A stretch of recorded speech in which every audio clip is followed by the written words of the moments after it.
اعوذ باللہ من الشیطان الرجیم بسم اللہ الرحمن الرحیم اللہم صلی علی محمد وعلی محمد وعجل فرج علی محمد ولا ندع تمام مومنین کو یا علی مدد والسلام علیکم ورحمۃ اللہ وبرکاتہ۔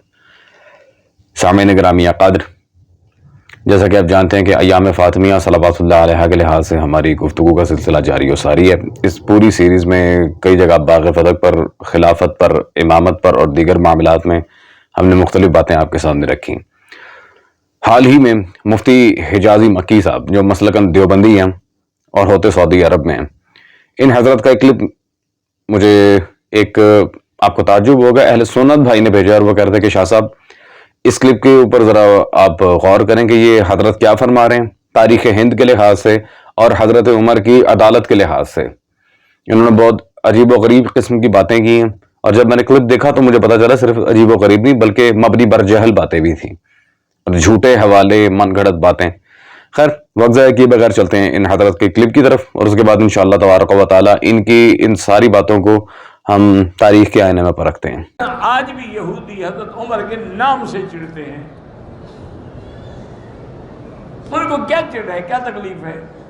تکلیف یہی ہے کہ انہوں نے اسلام کو پھیلایا۔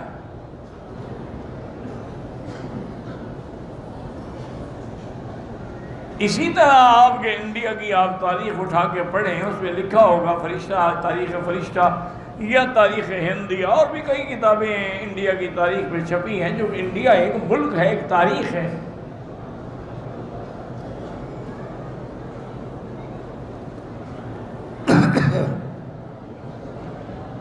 تو اس میں آپ پڑھیں گے کہ ان کا ایک شیعہ مذہب کا ایک ہے جس کو یہ شہید پنجم کہتے ہیں کہ جی ہمارا 5واں شہید ہے۔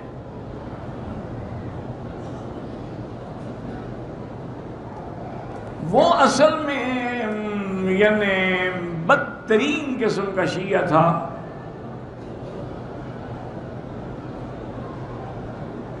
لیکن اس زمانے میں بادشاہ جو ہے وہ نور جہاں ملکہ کے قبضے میں تھا اور وہ اس کا استاد تھا۔ اس نے کسی طریقے سے بادشاہ کو کہا کہ میرا استاد ہے، وہ آنا چاہتا ہے۔ انہوں نے کہا بالکل بلائیں، چونکہ وہ اکبر تو خود بھی لادین آدمی تھا نا، اس کا اپنا بھی تو کوئی مذہب نہیں تھا، ہندوؤں سے شادی، سکھوں سے شادی، مسلمانوں سے شادی، اتفاق کر رہا ہے سب ہم اکٹھے ہو جائیں گے شادی کرتے ہیں۔ ہر مذہب سے ہمارا، انہوں نے اپنا دین اکبری ایجاد کیا، اور وہ بنانے والے کون تھے؟ وہ بنانے والے دونوں بھائی تھے، فیضی اور اس کا بھائی، یہ دونوں شیعہ تھے بدترین، لیکن ایک ذرا معتدل تھا، ایک کٹر شیعہ۔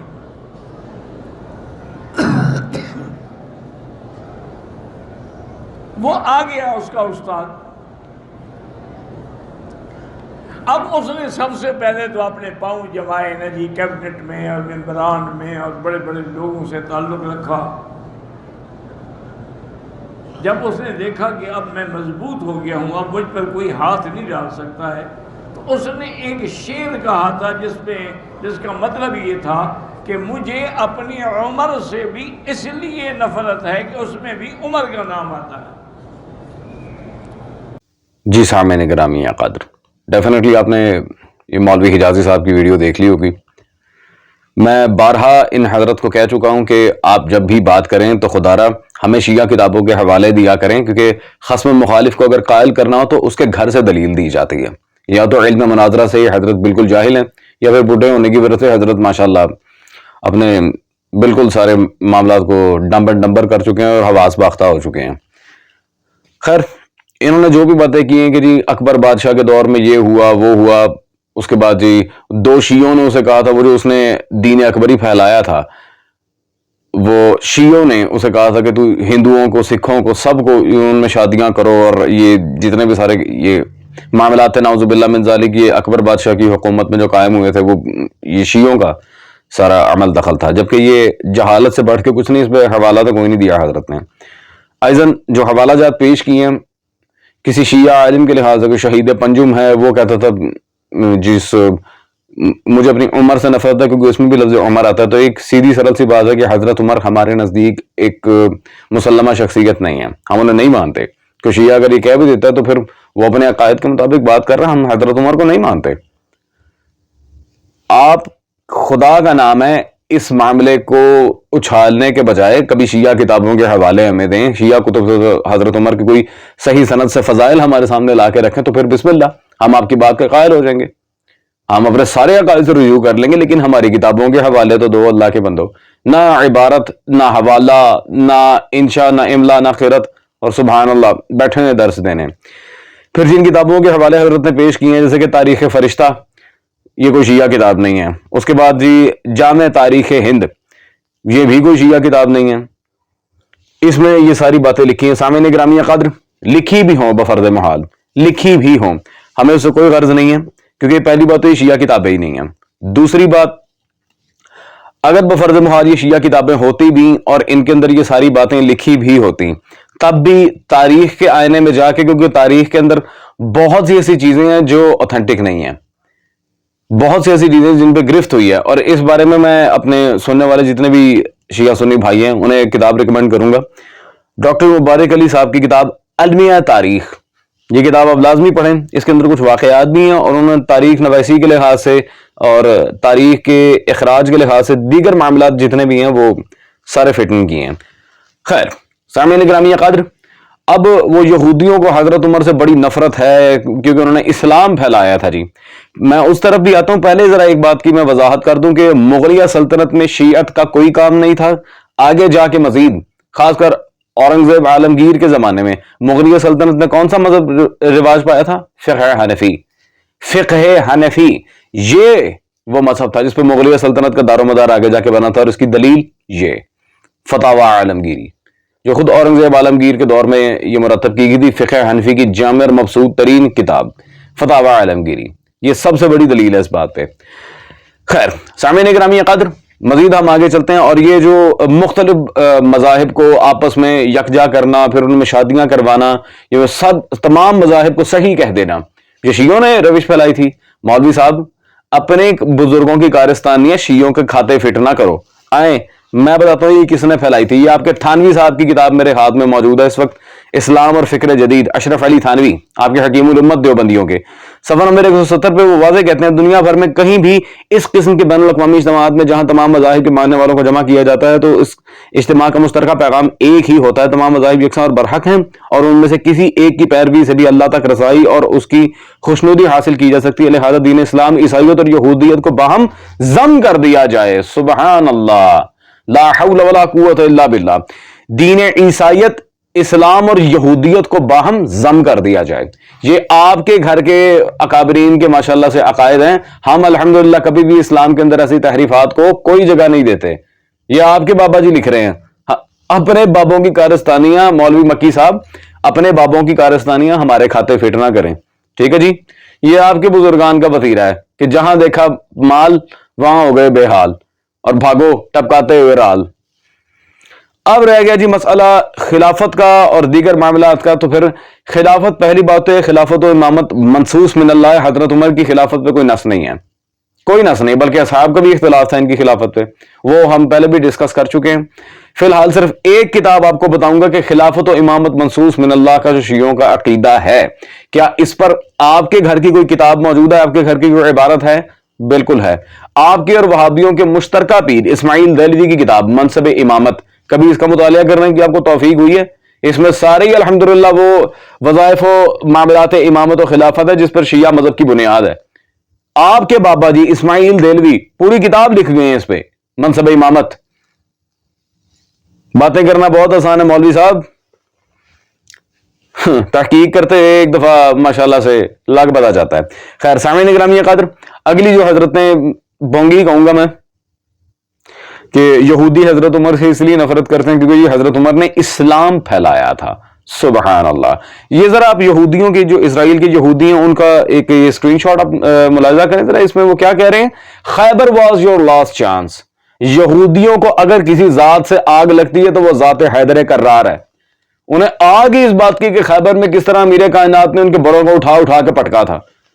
حضرت عمر سے نفرت کرتے ہیں. سامعین گرامی قدر, چلیں بفرض محال مان لیا کہ وہ حضرت عمر سے اس لیے وہ نفرت کرتے ہیں کہ انہوں نے اسلام پھیلایا تھا, یا پھر یہ نفرت کو ہم چلیں بفرض محال تسلیم کر بھی لیں، لیکن اسلام کی وجہ سے وہ نفرت نہیں کرتے کہ انہوں نے اپنے دین کی اشاعت کی تھی اور جو معاملہ وہ سارا کام حیدر کرار کے سپرد تھا صلوات اللہ علیہ۔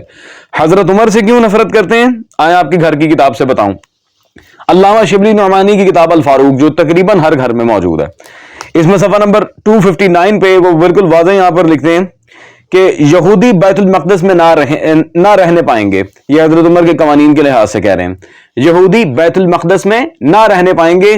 یونانی باوجود اس کے کہ مسلمانوں سے لڑے تھے اور در حقیقت وہی مسلمانوں کے اصلی عدو تھے، یعنی کہ دشمن، تاہم ان کے لیے یہ رعایتیں ملحوظ رکھیں کہ بیت المقدس میں رہنا چاہے تو رہ سکتے ہیں اور نکل جانا چاہیں تو نکل جا سکتے ہیں۔ سبحان اللہ، انہوں نے یہودیوں کو بیت المقدس سے اڑا دیا تھا، اس لیے انہیں اگر بفرض محال کوئی نفرت ہو تو اس وجہ سے ہوگی، اور پتہ ہے نہیں، یہ مجھے پتا ہے۔ خیر سامعین گرامیہ قدر، تو یہ ریاستی معاملے کو، جائیداد کے معاملے کو، جاگیر کے معاملے کو دینی معاملہ بنا کے پیش کر رہے ہیں مولوی صاحب کہ اس لیے نفرت کرتے کہ انہوں نے اسلام پھیلایا تھا۔ اچھا، تو یونانیوں سے جو اسلام کے اصلی عدو تھے، جن سے لڑائی ہوئی ہے، انہیں کی بیت المقدس میں حضرت عمر نے رہنے دیا؟ یہ ترویج اسلام ہے؟ اللہ اکبر۔ خیر سامعین گرامیہ قدر، اب رہ گئی حضرت عمر کی بات۔ وہ جی بادشاہ تھا، اس نے شہید پنجم کو مروا دیا، شیعوں کا یہ تھا، اور بھائی ہم حضرت عمر کو نہیں مانتے، جو سیدھی سی بات ہے، اس نے کہہ بھی دیا سو واٹ، ہم نہیں مانتے۔ لیکن آپ کے گھر کی کتابیں اگر اٹھا کے دیکھیں تو حضرت عمر کے اسلام میں آنے کے بعد جو دعائیں ہیں، جو اپنے اعترافات ہیں، وہ کیا ہیں؟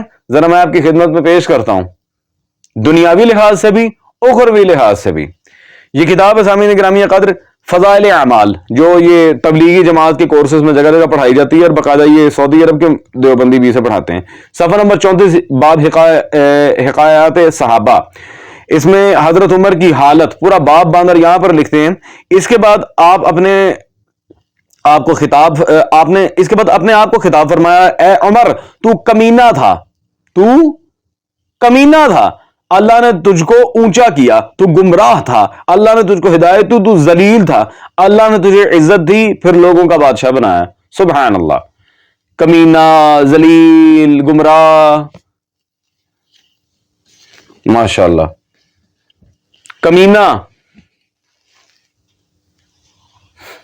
سامعین گرامیہ قدر، ایام فاطمیہ نہ ہوتے تو میں اس جملے کی بڑی خوبصورت شرح کر کے جاتا آپ کے سامنے۔ خیر اب آگے چلتے ہیں، بات کو وائنڈ اپ کرتے ہیں مولوی صاحب۔ اب رہ گیا اخروی معاملہ، اپنی آخرت کا معاملہ حضرت عمر کس طرح طے کرواتے تھے۔